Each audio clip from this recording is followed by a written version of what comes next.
Good morning morning everyone, सुबह नमस्कार। क्या हाल है सभी के? आज काफी समय का मुलाकात हुई आपसे। सुबह रक्षाबंधन की वजह से मंडे को क्लास में हुई थी। उम्मीद कर रहा हूं कि सभी बच्चे खुश हैं, बढ़िया है, फर्स्ट क्लास है। अमन सिंह, राम बालक, फैजान हुसैन, श्वेता कुमारी, मिस रिया, रिबू यादव, प्रिंस, सुजान, प्रशांत यादव, कुछ बच्चे बहुत लगातार पढ़ रहे हैं। कह रहे हैं सर जी आप आए बाहर आई, आप खुश हैं तो इसलिए बाहर आई। बढ़िया है, ठीक है। Lavkush, Shubham, Chandrapal, Pankaj, Nitesh, good morning everyone. S Kumar, Sudhakar Gupta ji के यूपी गोरखपुर वाले, गुड मॉर्निंग। अंकुर, आदित्य, विपिन। तो एक बुधवार में क्लास लाऊं और आपके बैच में ही क्लास है पहली फ्राइडे को क्लास ली हमने, सैटरडे संडे मंडे। ऐसा लगा काफी दिन हो गए हैं। ये बच्चे टेक्नीशियन गणित के लिए न्यू बैच लेने की जरूरत बिल्कुल नहीं है। अगर आप इस बैच में पढ़ रहे हैं शुरू से तो फिर कोई आवश्यकता नहीं है। जय श्री श्याम भाई, राजू, जय श्री श्याम, राम राम, रवि, राम राम। सहरूप शहरूप आलम अहमद, शुक्र है भाई। उसके लिए आप सचिन जी को सेंटर बात करना है ना भाई, कौन टीचर कब क्लास लिया कब नहीं। लेकिन बुक लॉन्च किया है 15 अगस्त को। अभी मैं कल ही मैंने जो कुछ और न्यू क्वेश्चन देखो दो चीज होती है पेपर में। एक तो होता है कि हम वो क्वेश्चन प्रैक्टिस करते हैं पेपर में आते हैं, जनरली वो प्रीवियस होते हैं जो आते हैं। कुछ क्वेश्चन होते हैं जो आ सकते हैं, तो जो आते हैं वो पूरे हो चुके हैं। जो आ सकते हैं या जिस हमारा कॉन्सेप्ट बिल्ड होता है वो क्वेश्चन ऐड हो रहा है किताब के अंदर। और जो भाई पूछा था 15 अगस्त को लॉन्च करें, 15 अगस्त को संभव नहीं है, अगस्त के एंड तक का संभव है ना। चलो अब आज की क्लास में आगे बढ़ते हैं। पिछली क्लास में कैप्लर के दो नियम आपको पढ़ा दिए थे। अब आते हैं तीसरे नियम पर, लेकिन कैप्लर्स पढ़ लो, कैप्लर्स पढ़ लो। कैप्लर का तीसरा नियम उसको हम कहते हैं लॉ ऑफ टाइम पीरियड भी कहते हैं हम। लॉ ऑफ टाइम पीरियड 3 दिन में लगा चलिए हाथ में। लॉ ऑफ टाइम पीरियड, इसे आवर्तकाल का नियम भी कहा जाता है तीसरे वाले को। बड़े से नंबर बनता है तीसरे वाले को ध्यान समझना। आवर्तकाल का नियम जो कैप्लर का तीसरा नियम है, ये नंबर को कराने में हेल्प करेगा हमारी, ठीक है। तो एक बार से थोड़ा सा ध्यान समझेंगे सभी बच्चे। यहाँ देखो कैप्लर साहब ने अपने तीसरे नियम में क्या बताया, ठीक है। अब इसे बेटा मान लो कि ये सूर्य देवता है, सन और अर्थ सूर्य के चक्कर काट रही है। तो मान लो कि धरती से सूर्य के बीच की दूरी है आर, और धरती सूर्य के चक्कर लगा यहाँ से स्टार्ट किया, मान लो यहाँ पे वापस आ गई। तो हम सभी को पता है कि धरती सूर्य के चक्कर पूरा करती है 365 दिन में, यानी कि एक वर्ष में। तो धरती का एक चक्कर पूरा करने का समय 1 साल का है। अब मान लो हमने किसी और ग्रह का पता करना है कि ये ग्रह सूर्य का चक्कर कितने समय पूरा करेगा। तो भाई देखो कोई भी ग्रह सूर्य का चक्कर लगाएगा वो डिपेंड इस बात पर करेगा कि वो ग्रह सूर्य से कितना दूर है, ठीक है। जैसे मान लो ये हमारे पास में ये प्लेनेट है, ये कोई ग्रह है धरती के अलावा, और ये वाला ग्रह है ना, ये सूर्य से कितना दूर है, धरती सूर्य से कितना दूर थी आर दूरी पर। मान लो कि ग्रह जो है 4 गुना दूरी पर है, यानी अगर धरती सूर्य से आपको पता लगभग 15 करोड़ किलोमीटर दूर है, ये ग्रह मान लो कि 60 करोड़ किलोमीटर दूर है 4 गुना दूरी पर, तो उसे एक चक्कर पूरा करने में कितना समय लगेगा। ऐसे क्वेश्चन पेपर में आते हैं। जब ऐसा क्वेश्चन आएगा ना, वो धरती से कंपेयर करेगा कि कोई ग्रह धरती के मुकाबले सूर्य से 4 गुना दूरी पर है, या 16 गुना दूरी पर है, या 25 गुना दूरी पर है, ऐसा क्वेश्चन बोलेगा। तो बच्चे गलती करते हैं पेपर में, वो क्या सोचते हैं कि अगर धरती सूर्य का चक्कर लगाएगी 1 साल में, तो जो ग्रह 4 गुना दूरी पर हो 4 साल में चक्कर लगाएगा उनका गलत हो जाएगा, ठीक है। अब देखना रोहित कुमार कह रहे हैं सर अही में यार आपसे जो टॉपिक पढ़ लिया भाई, एक तो कल आपने वो सही समझ नहीं आ रहा कुमार में पढ़ लिया, वो एसके सर का आसानी से बन जा रहा है। कैप्लर का फांसी क्यों हुई थी पता नहीं, क्यों हुई थी कैप्लर का फांसी, इसलिए नहीं पढ़ा है, ठीक है। अब देखो अब ये जो धरती है ये सूर्य का चक्कर लगा रही है 1 साल में, तो जो ग्रह 4 गुना दूरी पर है वो चक्कर कितने साल में पूरा करेगा। तो बच्चा कहता है 4 गुना पड़ेगा, तो देखो कैप्लर ने तीसरे नियम में क्या बताया, कैप्लर साहब ने कहा कि भाई साहब कि किसी भी ग्रह को एक चक्कर लगाने में समय लगता है टाइम पीरियड। तो एक चक्कर लगाने में समय लगता है ना, वो ग्रह की सूर्य से दूरी जो है उसकी सीधे सीधे समानुपाती प्रोपोर्शनल नहीं है। ऐसा नहीं है कि टाइम पीरियड आर के समानुपाती हो, यानी जो ग्रह 4 गुना दूरी पर है उससे समय लगेगा 4 गुना, जो 2 गुना दूरी पर समय लगेगा 2 गुना। उन्होंने क्या कहा किसी भी प्लैनेट को एक चक्कर पूरा करने में समय लगेगा, उस समय का जो वर्ग है, उस समय का जो स्क्वायर है वो उस ग्रह की सूर्य से दूरी है उसके क्यूब के समानुपाती होता है। ध्यान रखना कैप्लर का क्या है कि टी स्क्वायर प्रोपोर्शनल होता है आर क्यूब के, या फिर कह सकते हैं कि जो चक्कर लगाने का समय है वो टी समानुपाती होता है आर की पावर 3/2 के। रूट बदल जाओ। अब इसका मतलब क्या है, ध्यान समझना कि किसी ग्रह को सूर्य का चक्कर लगाने में समय लगता है वो समय सीधे सीधे टी के समानुपाती नहीं है, वो समय जो है वो दूरी जो है उसकी ग्रह की सूर्य से उसके क्यूब के करना फिर रूट लेना है। तो इसका मतलब क्या है, इसका मतलब ये है मुझे पता चल गया कि किसी ग्रह को चक्कर लगाने में जो समय लगेगा वो आर की पावर 3/2 के समानुपाती है। अब मैं क्या हो गया, अब मुझे पता चल गया कि जो ग्रह है वो सूर्य से 4 गुना दूरी पर है, तो जितने गुना दूरी पर होगा पहले उस दूरी का क्यूब करेंगे फिर रूट लेंगे। तो बेटा कितना गुना दूरी पर है 4 गुना, तो दूरी 4 गुना तो 4 का क्यूब होगा फिर रूट होगा। तो 4 का क्यूब कैसे करेंगे, 4 की 3 मल्टीप्लाई कर दो और इसका रूट लेना है, 1/2 का रूट लेना। तो 4 4 रूट लेंगे कितना आएगा 8 साल, यानी इस ग्रह को एक चक्कर पूरा करने में 8 साल का समय लगेगा। तो अगर धरती को एक चक्कर पूरा करने में 1 साल लगा था तो इस ग्रह को धरती का चक्कर लगाने में कितने साल लगेंगे, 8 साल का समय लगेगा, ना कि 4 साल का। तो मैंने कहा कि कोई भी ग्रह कोई भी प्लैनेट सूर्य से कितना दूर है धरती के मुकाबले देखो, धरती के मुकाबले 16 गुना दूरी पर है, 12 गुना दूरी पर है, 4 पर है, 2 पर है, 6 पर है, तो धरती के मुकाबले जितना गुना दूरी पर होगा उस दूरी का पहले आपको क्यूब करना है और फिर उसका रूट लेना है। तो कितना दूरी पर है 4 गुना, 4 4 रूट लेंगे तो 8 साल लगेगा, यानी इस ग्रह को एक चक्कर पूरा करने में 8 साल लगेंगे। समझो कि धरती एक चक्कर 1 साल पूरा करती है सूर्य का, लेकिन जो ग्रह 4 गुना दूरी पर है उसे 4 साल लगेंगे चक्कर पूरा करने में, उसे कितने साल लगेंगे 8 साल लगेंगे। वजह क्या है, क्योंकि जो टाइम पीरियड है चक्कर लगाने का जो समय है उस ग्रह की सूर्य से दूरी कितनी है, उस दूरी के पावर 8 3/2 के समानुपाती है। अब इस बात को मैं एक दो क्वेश्चन और पूछता हूं, ठीक है।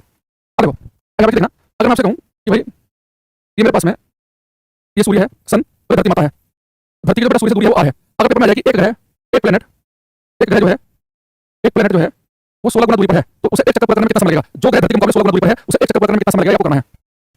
तो सब याद कर लो, बताएंगे बाद में। एनटीपीसी आने वाला जो बैच है आप उसे पढ़ाएंगे। एनटीपीसी आने वाला बैच उसमें एनटीपीसी के लोग पढ़ाएगा, एनटीपीसी मुझे साइंस नहीं आती उसमें कम ही पढ़ाएंगे है ना, लेकिन जो बैच है उसके लिए साइंस स्पेशल बैच जो है उसमें जैसे जितने क्लास पढ़े उतने पढ़ेंगे। लेकिन आप जो बच्चे जो पहले से बैच में पढ़ रहे हैं उन्हें किसी और बैच में पढ़ने की जरूरत नहीं है। नवीन का हमारे पास है बढ़िया। देखो आपको पता है कि किसी भी ग्रह को चक्कर लगाने में जो समय लगता है वो समय किसके समानुपाती होता है, दूरी की पावर 3/2 के। जो बच्चा लेगा 32 साल हो जाता है भाई, आप लोग कितना निकाल पा रहे हो। अभी मैंने क्या बताया कि जितना गुना दूरी पर है उस दूरी का पहले आप करेंगे क्यूब करेंगे, उसके बाद रूट लेना है। तो क्यूब कैसे करते हैं, 3 बार मल्टीप्लाई करो 16 गुना 16 अब इसका रूट लेना है। अरे 2 16 में से रूट लेंगे 16 बाहर आ जाएगा, इस 16 में से 4 बाहर आ जाएगा, 64 यानी कितने साल लगेंगे 64 साल लगेंगे एक चक्कर पूरा करने में। तो जो ग्रह 16 गुना दूरी पर है उसे 64 साल लगेंगे।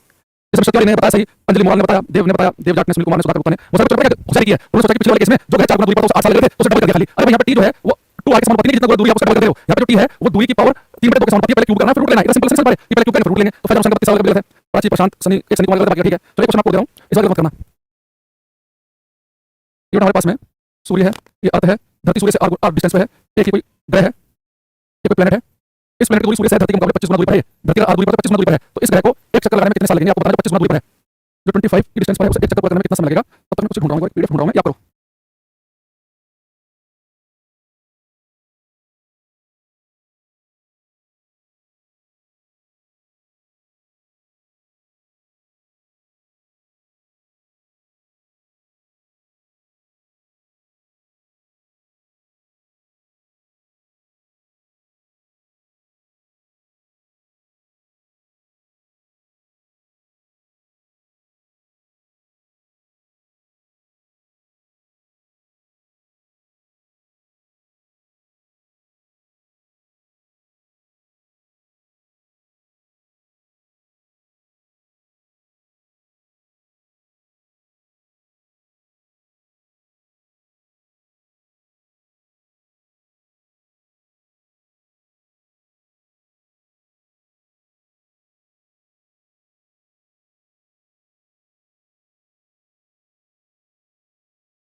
कितना चला 125 वाला ठीक है एकदम से जितने बच्चों ने 125 लिखा है। देखो पहले क्वेश्चन करते हैं, फिर जो क्वेश्चन आपको कराऊंगा कि पेपर में लैंग्वेज कैसे लिखती है फिर मैं आपको बताऊंगा।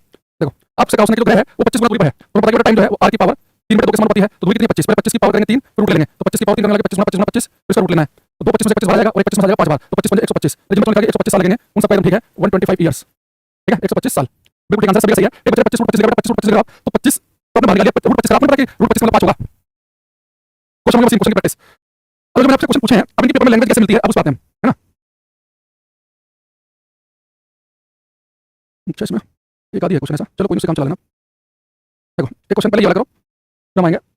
ये क्या है कि एक उपग्रह जैसे ग्रह सूर्य के चक्कर काटते हैं ना उन्हें चक्कर पूरा करने में जो समय लगता है वो टी की प्रोपोर्शनल है r की पावर 3 बटे 2 के, ऐसे ही फॉर्मूला उपग्रह के लिए सैटेलाइट के लिए सैटेलाइट बस धरती के चक्कर काट रहे हैं ग्रह सूर्य के काट रहे हैं, क्या है कि एक उपग्रह r की जगह वर्ताकार कक्षा में घूम रहा है, इसकी कक्षा समाप्ति यानी कि टाइम पीरियड समानुपाती होगा इसलिए आपको बताना है क्वेश्चन नंबर 20 का आंसर।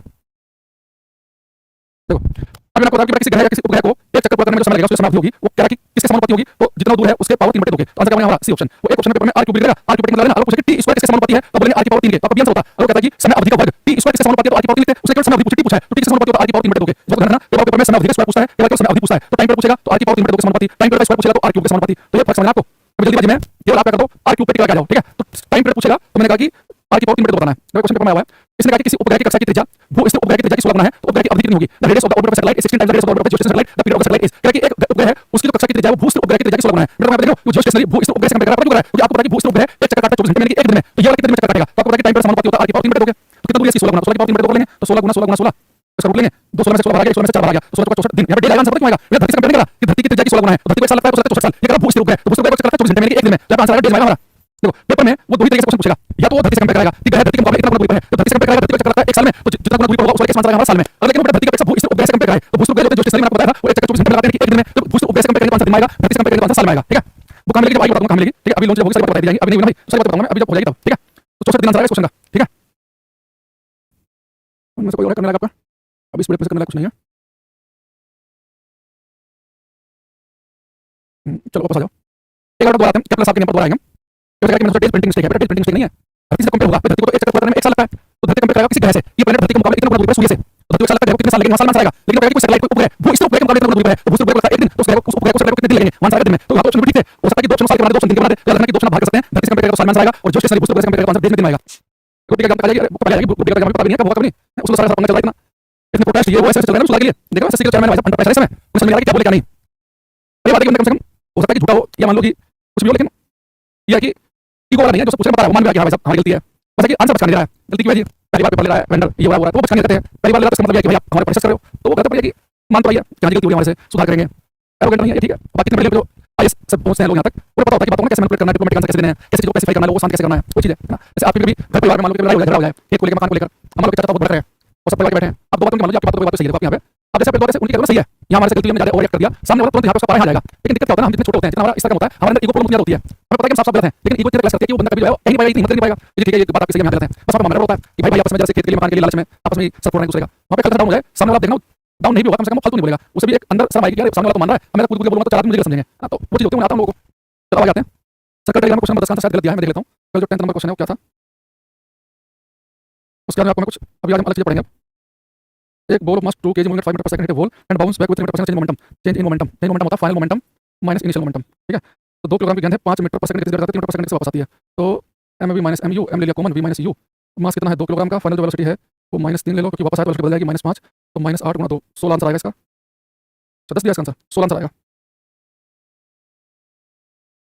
मैं बोल देता हूं इसमें ये भाई कल जो क्वेश्चन नंबर 10 था इसका जो आंसर है वो डी ऑप्शन होगा 16 kilogram metre per second final momentum minus initial momentum और जब बॉल पलट के वापस आएगी तो उसकी वेलोसिटी हो जाएगी नेगेटिव, जहां से वेलोसिटी पॉजिटिव होता है नेगेटिव सोल्व करेंगे क्लास में कराया 16 आंसर आएगा डी इसका करेक्ट आंसर है, ठीक है भाई चलो थैंक यू ये बच्चे ने बताया।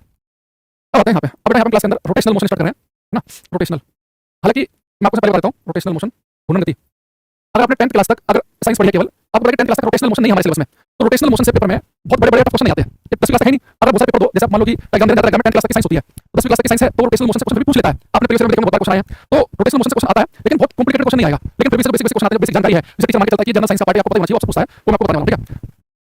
ये बच्चा कहेगा सर अपनी को कैसे खत्म करें, ये खत्म करने के लिए ज्यादा ध्यान करो पढ़ाई करो जो भी आप पढ़ते हो अच्छी किताबें पढ़ो, अच्छा पढ़ाई करोगे सीखोगे जितना नॉलेज होगी ना आपको पता लगेगा कि जितना आप सीखोगे आपको पता लगेगा कुछ नहीं पता, जब सीखते पढ़ते पढ़ते जैसे बहुत सारे बच्चों लगता होगा इस सबको बहुत फिजिक्स आती है मुझे लगता है कि मुझे कुछ भी नहीं आती इसे बिल्कुल हल्की फुल्की आती है लगता है कि बहुत ज्ञानी हूं, लेकिन जैसे आप पढ़ने लगता है बहुत चीजें पढ़ने के लिए आपको अपना लगेगा तुम कुछ नहीं जीरो इस बात की को करनी, तो वही आपने सुना होगा कि ये होता चना बाजे घना वाली चीज है कुछ नहीं होगा अंदर तो ज्यादा ईगो रहेगी सीखते रहोगे तो नहीं आएगी है ना, जैसे आपको बड़े बड़े लोग उनमें को कम मिलेगी, है ना? जितना जीवन में अर्जित कर लेंगे तो उतने डाउन टू अर्थ होने लगेंगे। ज्यादा होता है एक्सेप्शन आ जाते हैं, वो बात अलग है। अगर सबसे पहले बात करेंगे टॉर्क के बल आघूर्ण की। टॉर्क बल आघूर्ण,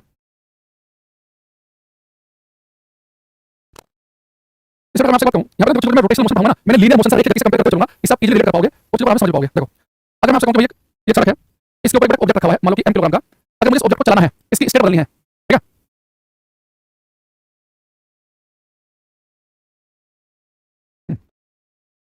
तो यहाँ जाओ, मैं m किलो कमेंट सामने से हटा देता हूं, मैं डिस्ट्रैक्ट हो जाता हूं आप लोगों से ना, आप मुझे भावनाओं में बहा देते हो। यहाँ जाओ, अब थोड़ा 10 मिनट पढ़ लेते हैं।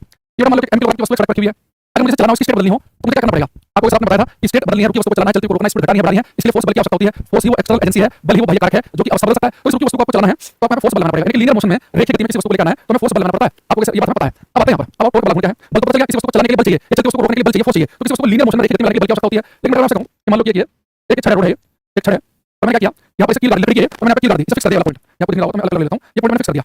अब आप मानो ये दीवार में आपने एक डंडी लकड़ी की, और यहाँ पे कील गाड़ के फिक्स कर दिया, और आपको लकड़ी को घुमाना हो, यहाँ पे वाला इसे फिक्स है, ये तो आपने फिक्स पॉइंट कर दिया, घुमा सकते हैं ना, वैसे लकड़ी को ऐसे पकड़ के दीवार पे सका सकते हैं। तो अगर मुझे घुमाना हो तो किसकी जरूरत पड़ेगी?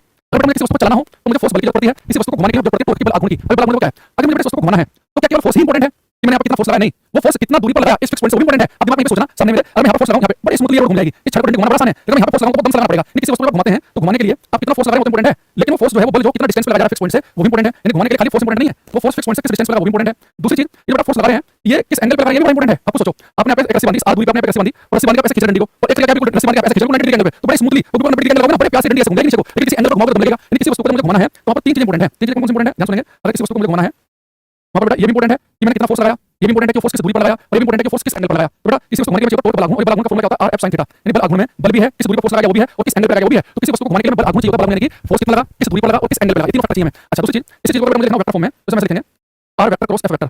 याद करो मैंने आपको चैप्टर पढ़ाया था, उस समय मैंने आपसे बोला था कि अगर दो वेक्टर क्वांटिटी के बीच में क्रॉस लगा हो तो जिसका फॉर्मूला बनेगा वेक्टर क्वांटिटी बनेगा। और एक मैंने बताया कि जब आपको क्रॉस का साइन हटाओगे तो उसे हटा के आता है ठीक साइन थीटा। अगर डॉट लगा हो तो डॉट हटा के आता है कोस थीटा। याद है ये जो वेक्टर फॉर्मूला पढ़ाया था तो वो क्या था? F vector dot S vector. तो दो वेक्टर क्वांटिटी के बीच में डॉट है, डॉट हटाने में क्या आता है? कोस, और जिसका फॉर्मूला बनता है इसके अधिक बनता है, लेकिन क्रॉस हटाएंगे तो साइन थीटा आएगा, जिसका फॉर्मूला बनता है वेक्टर क्वांटिटी। तो किसी वस्तु को घुमाने के लिए चाहिए होता है बल आघूर्ण, और बल आघूर्ण का फॉर्मूला होता है आर एफ साइन थीटा। अब इससे बड़ा क्वेश्चन पाएंगे हम। याद रखो पहले एक तो टॉर्क जो है एक वेक्टर क्वांटिटी, बल भी वेक्टर क्वांटिटी है और बल आघूर्ण भी वेक्टर क्वांटिटी है, सदिश राशि है। दूसरा इसका मैं मात्रा निकालूं, मैं दोबारा साइन लेता हूं साइड में आर एफ साइन थीटा, इसका मैं एसआई यूनिट निकालूं, एसआई यूनिट आपको पता है कि फोर्स को नापते हैं न्यूटन में और दूरी को नापते हैं मीटर में, तो उसका यूनिट बनेगी newton metre. Sine theta cos theta इनकी कोई यूनिट मात्रक नहीं होता, तो टॉर्क जो है इसका जो एसआई यूनिट बनेगी, इसका जो मात्रक बनेगा वो बनेगा न्यूटन मीटर। ठीक। अच्छा दूसरी चीज, ये जो फॉर्मूला लिखा मैंने एक बार से मात्रक जोड़ लेना, इसका मात्रक होता है न्यूटन मीटर, न्यूटन के लिए एन और मीटर के लिए एम। तो न्यूटन मीटर को अलग यूनिट बना दिया मैंने, मात्रक इसका न्यूटन मीटर है, एक वेक्टर क्वांटिटी सदिश राशि है। ठीक। अब ये टॉर्क है, इसका फॉर्मूला है आर एफ साइन थीटा। अगर मैं काम करूं थीटा को ठीक 90 डिग्री लूंगा, मैं फोर्स जो है वो 90 डिग्री एंगल पे लगाऊं, यानी से यहां से पकड़ के यहां ले आऊं, वो 90 डिग्री एंगल पे लगाऊं, तो थीटा को 90 डिग्री में से लगाऊंगा, थीटा को 90 डिग्री में जाएगा, तो मैं फोर्स 90 डिग्री एंगल पे लगाऊंगा, तो साइन 90 की वैल्यू कितनी आ जाएगी 1। और आपको मैंने बताया कि साइन की मैक्सिमम वैल्यू एक ही हो सकती है, लेकिन मैं थीटा को 90 डिग्री ले लूं तो मुझे मैक्सिमम टॉर्क मिलेगा। तो मैक्सिमम टॉर्क साइन थीटा की वैल्यू कितनी होती है? साइन 90 की वैल्यू 1 तो मैक्सिमम टॉर्क होगा आर एफ। तो थीटा 90 डिग्री लेंगे तो आपको बल आघूर्ण मिलेगा मैक्सिमम। यानी किसी चीज को आपको घुमाना है तो हमेशा भी फोर्स लगाओ उस पे, तो आप 90 डिग्री एंगल पे लगाओ, तो 90 डिग्री एंगल पे मैक्सिमम मिलेगा आपको। दूसरी चीज एक चीज और देखना यहाँ पे, आप समझो कि किसी चीज को घुमाने के लिए टॉर्क चाहिए, उसमें आर भी है। अगर मैं आर अधिक से अधिक लूं, मेरे जो फिक्स पॉइंट है उससे फोर्स अधिक से अधिक दूरी पर लगाऊंगा, आ जाएगा तो टॉर्क मुझे बल आघूर्ण मिलेगा, उसमें घूम जाएगी, तो मुझे दम लगानी जरूरत पड़ेगी। लेकिन मैंने फोर्स लगाया यहाँ पर तो मैं आर की वैल्यू कम ले लूंगा तो टॉर्क मिलेगा, उसको घूम पाएगी, मुझे फोर्स बढ़ाना पड़ेगा, दम लगाना पड़ेगा। यानी किसी वस्तु को घुमाना हो तो सबसे बेस्ट ये है कि आप फोर्स अधिक से अधिक दूरी पर लगाएं। इसमें आपको एप्लीकेशन दिखाता हूं। जैसे आपने चीज देखी होगी, मान लो कोई पेच है, ये कोई नट बोल्ट है, पेच है, अब आपको इसे खोलना है तो आप क्या करते होंगे, ये चाबी लेते होंगे ऐसे ना, चाबी पाना जो भी होता है, आपने लिया, आपने इसे यहाँ पे फंसा दिया चाबी को।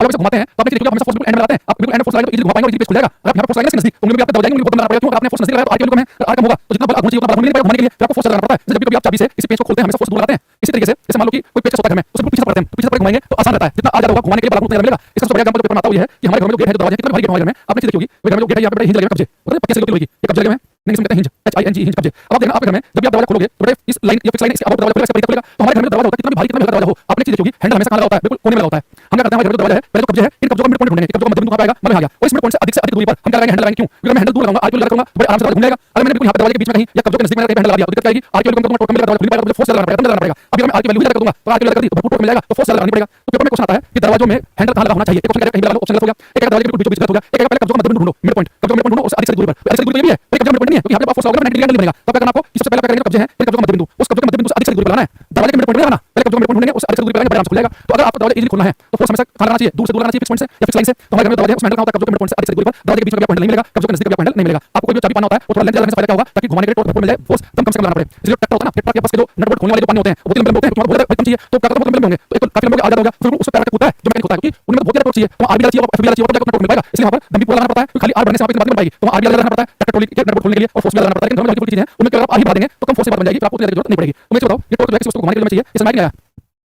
ये बात समझ आ रही है? कि अगर किसी दरवाजे को मैं भी क्वेश्चन दिखाऊंगा मैं, दरवाजे को खोलने के लिए हैंडल कहाँ होना चाहिए? कब्जे के मध्य बिंदु से अधिक दूरी पर। दूसरा मैंने क्या कहा, ये जो टोर है जो बलागुण है, तो किसी चीज को घुमाने के लिए फोर्स भी इंपॉर्टेंट है, कितना दूर फोर्स लगा वो इंपॉर्टेंट है, किस एंगल पे वो इंपॉर्टेंट है। ये बलागुण तीन चीजों का प्रोडक्ट है, आर भी है इसमें, फोर्स भी और थीटा भी है। फिर मैंने कहा कि मैक्सिमम फोर्स के लिए तो 90 डिग्री एंगल रखो, आर की वैल्यू अधिक से अधिक रखो तो बात बन जाएगी। अभी आपको कितना समझ में आया? ये ऐसे नहीं मानेंगे, एक क्वेश्चन पूछेंगे पहले आपसे, इसमें मिल जाएगा बढ़िया, मजा आ जाएगा। नहीं तो पीडीएफ हमें पता है हमारे पास में है, उसे हमें ओपन करना पड़ेगा। Practice set number 10।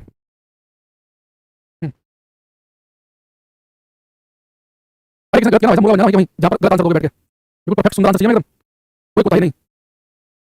ठीक है, पूरा समझा दिया, ये बहुत बात हुआ है।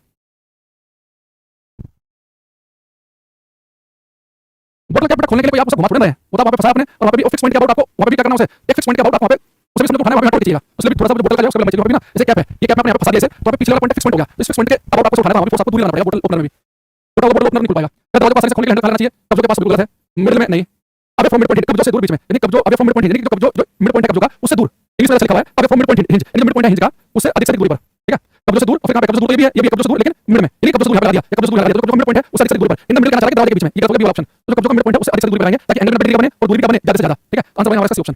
ठीक, तो किसी वस्तु को घुमाने के लिए हमें क्या चाहिए, टोर बल आगुण चाहिए। ठीक, अच्छा अब हम थोड़ा सा इसमें आराम आराम से आगे बढ़ूंगा इसमें, क्योंकि रोटेशनल मोशन के साथ दिक्कत क्या है, ये सब बच्चों ने नहीं पढ़ा है, ये 10वीं क्लास तक जिसने साइंस पढ़ी है उसे आराम से प्यार में समझ में आए, तो कुछ शॉर्टकट जो मेन चीजें उनको उठा रहा हूं, उन्हें पढ़ना क्यों आसान है। अब आप देखना, एक मैंने आपको कैपिटल सेकंड में पढ़ाया था, उसमें मैंने एंगुलर मोमेंटम कोणीय संवेग जैसे शब्द का जिक्र किया था, है ना, अब हम समझेंगे एंगुलर मोमेंटम,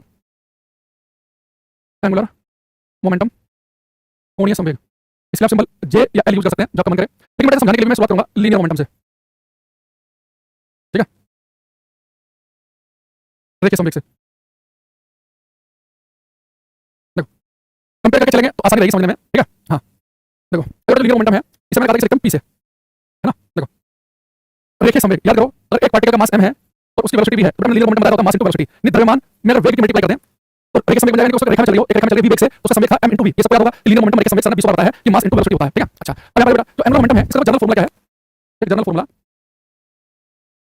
चलो देखो जैसे जनरल फॉर्मूला होता है r vector cross p vector, यानी अगर किसी पार्टिकल का लीनियर मोमेंटम p हो तो उसका लीनियर मोमेंटम अगर p है तो उसका लीनियर मोमेंटम रेखीय संवेग p है, तो उसका एंगुलर मोमेंटम होगा r vector cross p vector, अगर बीच में क्रॉस आ गया तो यहाँ पर क्या बन जाएगा, ये भी हमारा वेक्टर बन जाएगा। एक बार जनरल फॉर्मूला रट लेना है, एक रटना है प्योर कि एंगुलर मोमेंटम का जनरल फॉर्मूला है, एंगुलर मोमेंटम का ये वेक्टर क्वांटिटी सदिश राशि है और इसका जो फॉर्मूला है वो जनरल फॉर्मूला है r vector cross p vector, अब इसे अप्लाई करेंगे तो आपको समझ आएगा। ठीक है, अब जैसे मान लो कि मैं आपसे कहूं कि पार्टिकल सीधे रेखा में चल रहा है, लीनियर मोमेंटम है, अब मान लो बेटा यहाँ पे पार्टिकल है ये सीधे रेखा में चल रहा है, ये एक सर्कल पे घूम रहा है, ये मान लो सर्कल सर्कल की रेडियस r, यहाँ पे पार्टिकल घूम रहा है v वेलोसिटी से, इसका मास m है। ठीक है, अब अगर पार्टिकल सीधे रेखा में चलेगा तो उसके पास रेखीय संवेग होगा m इनटू v, लेकिन पार्टिकल r रेडियस सर्कल पे घूम रहा है तो घूम रहे पार्टिकल के पास होता है कोणीय संवेग एंगुलर मोमेंटम। अब मैं इसका एंगुलर मोमेंटम निकालूंगा, ये फॉर्मूला जो है मैं अप्लाई करूंगा पूरे पार्टिकल एक कण के लिए, एक कण के लिए इस पार्टिकल को मैं यूज करूंगा। अब यहाँ पे देखना, अब इसको बताओ j वेक्टर होता है एंगुलर मोमेंटम होता है r vector cross p vector, अब इसको बताना अगर इस पार्टिकल का मास m है उसकी वेलोसिटी v है तो लीनियर मोमेंटम क्या होगा इसका mv।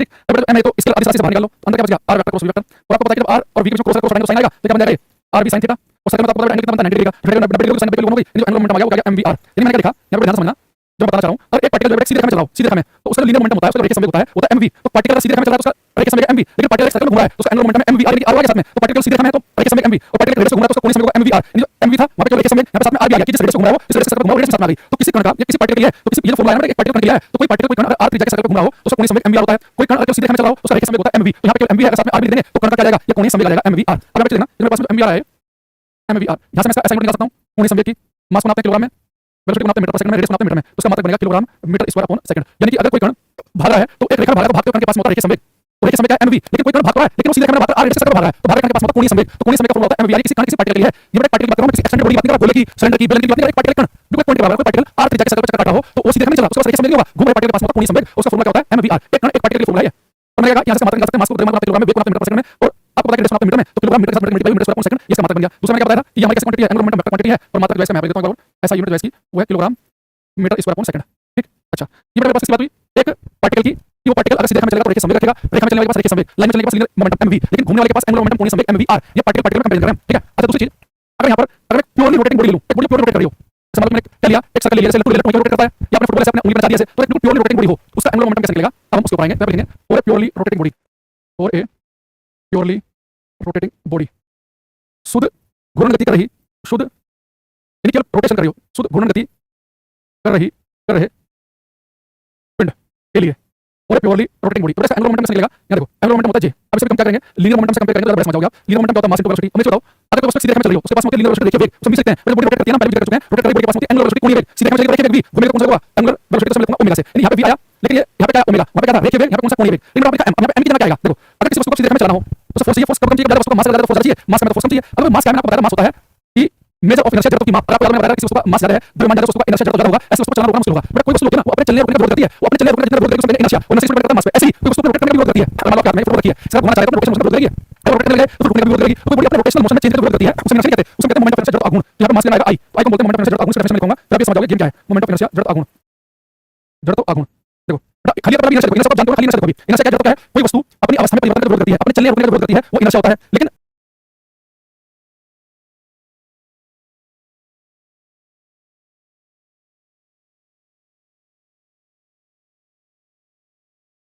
मोमेंट ऑफ इनर्शिया जड़त्व आघूर्ण, यहाँ पे मास लेना आएगा आई, आई को बोलते हैं मोमेंट ऑफ इनर्शिया जड़त्व आघूर्ण। इसका डेफिनेशन मैं लिखूंगा, तब आप समझ जाओगे गेम क्या है। मोमेंट ऑफ इनर्शिया जड़त्व आघूर्ण, जड़त्व आघूर्ण।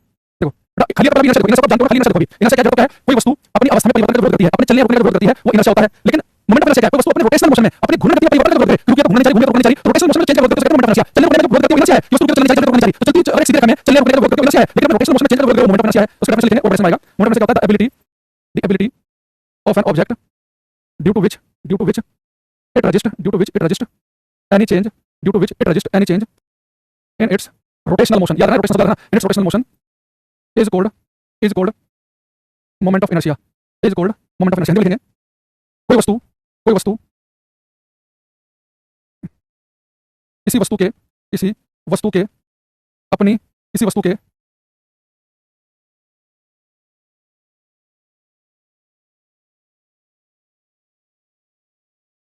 किसी वस्तु के अपनी घूर्णन गति में परिवर्तन का विरोध किसी वस्तु के अपनी घूर्णन गति में परिवर्तन का विरोध करने का गुण उसका जड़त्व आघूर्ण कहलाता है, उसका जड़त्व आघूर्ण कहलाता है। देखो दोबारा समझना, मैंने क्या कहा कि कोई वस्तु जैसे आपके घर में रखी हुई है, उसे आप करना चाह रहे हैं, कोई वस्तु अपने चलने का रुकने का विरोध करती है, चलने रुकने का विरोध करेगी, वो कहलाता है इनर्शिया जड़त्व। इनर्शिया का मतलब मास द्रव्यमान ज्यादा होगा। लेकिन कोई वस्तु अपने रोटेशनल मोशन में चलने का विरोध करती है, रुकी है, रोटेट होना चाहिए, अगर रोटेट हो गई तो रुकना चाहिए, तो रोटेशनल शब्द लिखा मिल जाए, लिखा मिले कोई वस्तु अपनी अवस्था में परिवर्तन का विरोध करे, वो इनर्शिया है। लेकिन कोई वस्तु अपनी घूर्णन गति में परिवर्तन का विरोध करे, वो मोमेंट ऑफ इनर्शिया जड़त्व आघूर्ण है। ये बता कि आज पता मोमेंट ऑफ इनर्शिया का मतलब क्या है। बहुत सारे बच्चे पढ़ते हैं मोमेंट ऑफ इनर्शिया पढ़ लेते हैं, इसका फॉर्मूला मान लेते हैं, तो उन्हें पता नहीं होता कि मोमेंट ऑफ इनर्शिया क्या चाह रहा है। भाई जड़त्व एक शब्द जड़त्व आघूर्ण है, तो जड़त्व को पता है कि अवस्था में परिवर्तन का विरोध करना जड़त्व है। जड़त्व आघूर्ण है, घूर्णन गति में परिवर्तन का विरोध करने की प्रॉपर्टी। किसी पार्टिकल का ये गुण, किसी वस्तु का ये गुण कि वो अपने रोटेशनल मोशन में किसी प्रकार के परिवर्तन का विरोध करे, उसे मोमेंट ऑफ इनर्शिया कहते हैं। अब देखो लीनियर मोमेंटम कहते हैं, वहां पे वेलोसिटी था, अगर वो सीधी रेखा में चल रही थी, जब वस्तु घूमेगी तो उसके पास एंगुलर मोमेंटम, तो एंगुलर मोमेंटम में कौन सी वस्तु जाएगी, एंगुलर वेलोसिटी। वहां पे क्या सीधी चल रही वस्तु विरोध करती है, वो मास से रिलेटेड होता है, और घूमने वस्तु विरोध करती है, मोमेंट ऑफ इनर्शिया से रिलेटेड होता है। यहाँ पे क्या आई ओमेगा, ठीक है। तो आज के लिए बाकी मैं क्लास में बहुत काफी सारी चीजें बताऊंगा इसके बारे में। अगली क्लास में आधा घंटे के आसपास और भी रोटेशनल मोशन पढ़ेंगे, जब तक आपको कॉन्फिडेंस नहीं आ जाएगा, बहुत सारे क्वेश्चन नहीं करेंगे, तब तक हम डिस्कस करेंगे। तो उसके बाद नेक्स्ट टॉपिक पर बढ़ेंगे, ठीक है। Thank you, bye, take care, bye, thank you.